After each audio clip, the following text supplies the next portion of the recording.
Silence. Cold, deep, ancient silence beneath the English soil. Long before the word dinosaur existed, long before people imagined giant monsters walking across a forgotten earth, a skeleton slept under layers of dark limestone near the quiet village of Stonesfield. It had waited there for more than 160 million years, preserved like a secret the planet was not yet ready to reveal. Fog drifted across the countryside on an autumn morning in 1815. The sun rose weakly, its pale light barely cutting through the grey sky.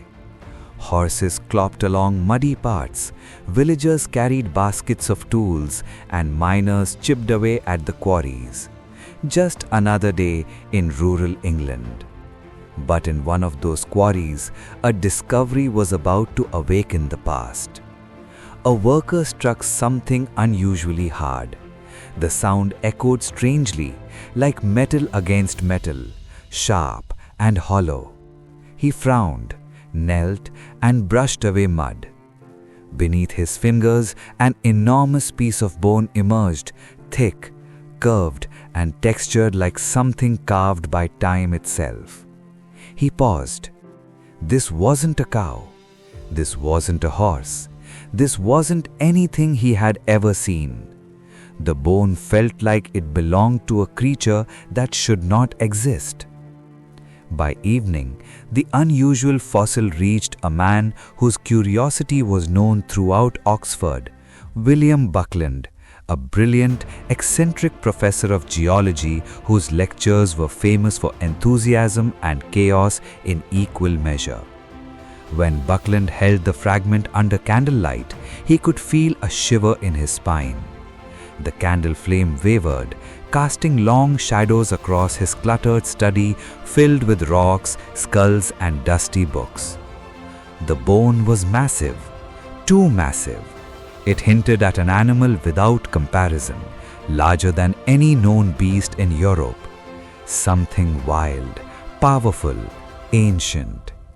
Buckland leaned closer, whispering to himself, "What creature left this behind?" He didn't know it yet.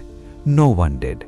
But he was holding history's first scientifically named dinosaur, and the world was about to change forever. Oxford University in the early 19th century was a place of tradition, order, and strict logic. Scholars debated classical philosophy, natural theology, and the origins of the earth. But very few dared to imagine a world older than the Bible's timeline. Even fewer considered the possibility of prehistoric monsters. But William Buckland? He thrived on the unusual. He was known for giving dramatic lectures, often bringing live animals into class, once riding a horse straight into a hall just to prove a point about geology. His office smelled of stone dust, ink, and curiosity. So when he received more fossils from the Stonesfield quarry, a piece of a jawbone, a tooth longer than a man's finger, fragments of a thigh bone, his heart raced like thunder. The jawbone was thick, heavy, and curved like a scythe. Teeth jutted out, serrated and deadly, as if forged for slicing flesh. Buckland traced the ridges with trembling fingers, gripping the ancient energy trapped within. "What were you?" he whispered, "and how long ago did you walk this earth?" Night after night, he compared the fossils to every known animal: crocodiles, lizards, giant extinct mammals, marine reptiles. Nothing matched. Until one evening, exhausted but determined, he slammed his hands on the table. His voice echoed through the empty room. "It is a reptile, but a reptile like no other." The realization hit him like lightning. A colossal land-dwelling reptile, predatory, powerful, unlike anything in the modern world. An extinct monster from a forgotten age. The excitement consumed him. He sketched diagrams, wrote papers, consulted colleagues, argued with skeptics, and defended his theory fiercely. Finally, in 1824, before a room full of scholars, Buckland declared proudly, "This creature shall be called Megalosaurus, the great lizard." The name echoed like a roar across the hall. They didn't know it yet. Nobody did. Not even Buckland. But with that name, humanity had taken its first step into understanding dinosaurs.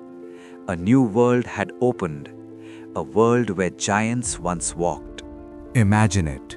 England, 166 million years ago. Not the misty hills we know today. Not cottages, quarries, or lamp-lit towns. Instead, a vast Jurassic wilderness stretched to the horizon. Tropical forests steamed after warm rains. Ferns grew taller than horses. Rivers cut through thick mud, feeding swarms filled with insects large enough to rattle your bones. And there, stalking the shadows of this ancient land, the creature William Buckland had resurrected with his studies took shape. Megalosaurus. Not the sluggish, lumbering monster early illustrations imagined, but a powerful predator with deadly instincts. It stood nearly 30 feet tall, with legs built for speed, a long counterbalancing tail, and arms strong enough to slash prey apart. Its eyes glowed with predatory intelligence, scanning through the thick forest as it moved like a living nightmare. Buckland didn't know its full appearance. Fossils were incomplete, but he sensed the truth. He felt the ferocity embedded in the bones, the violence in the serrated teeth, the power in each joint. In his imagination, Megalosaurus roared beneath a Jurassic sun that burned hot and unforgiving. The ground shook with each step as smaller reptiles scattered in fear. Its jaws snapped shut with bone-crushing force, sending echoes across the ancient plains.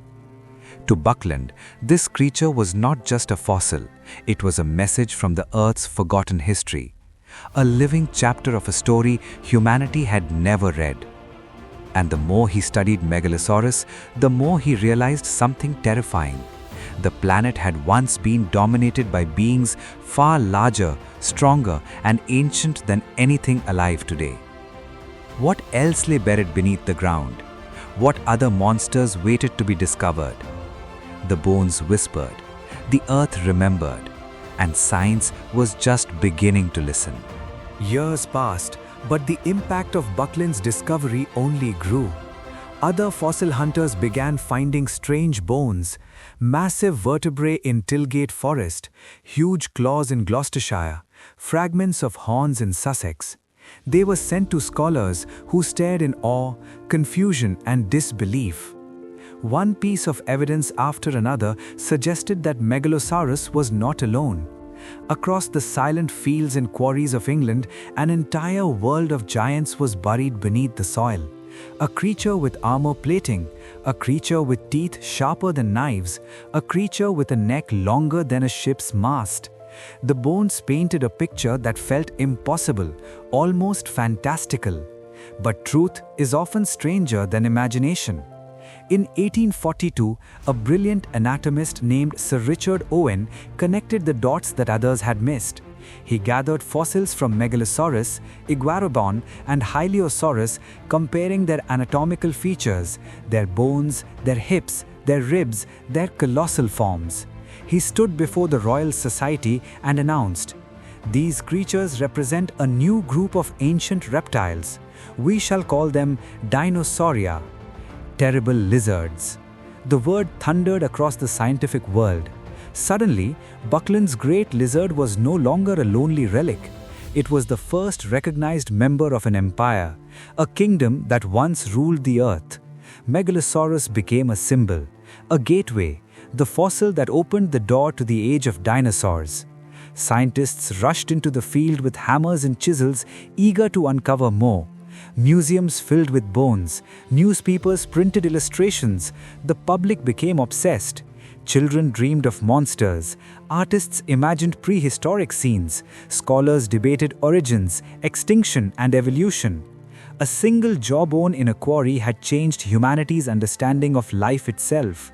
And Megalosaurus, though ancient and silent, roared again, this time through history. As the Victorian era flourished, fascination with dinosaurs reached fever pitch. Yet with limited fossils, early reconstructions of Megalosaurus were dramatic, exaggerated, and sometimes wildly inaccurate, but always captivating. Artists painted it as a massive dragon-like beast lumbering on all fours, with a giant swollen belly dragging across the ground. Early museum displays portrayed it almost like a monstrous bear mixed with a crocodile. People gasped in awe. The creature captured imaginations in ways no scientific discovery ever had. Children begged their parents to see the fossils. Writers crafted adventure stories inspired by dinosaurs. Poets wrote verses about ancient monsters under English hills. Megalosaurus became a celebrity. Even Charles Dickens mentioned it in Bleak House, describing it as a waddling, incomprehensible creature trapped in the mud, a symbol of ancient chaos lingering beneath modern civilization. But time marched forward. More discoveries came, more fossils, more knowledge, more clarity, and the image of Megalosaurus evolved. The lumbering reptile dissolved, the monstrous dragon shape vanished.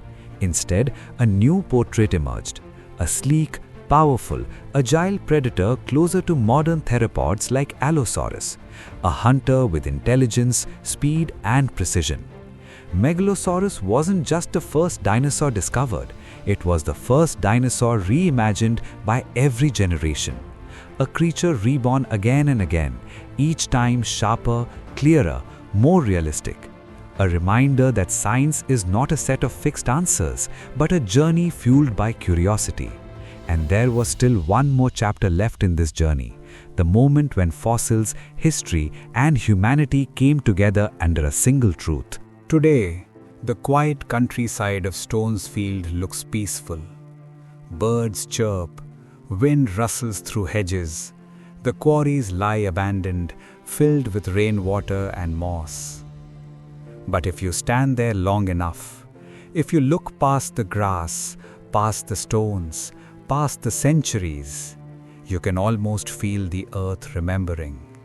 For beneath that soil, a story slept for millions of years.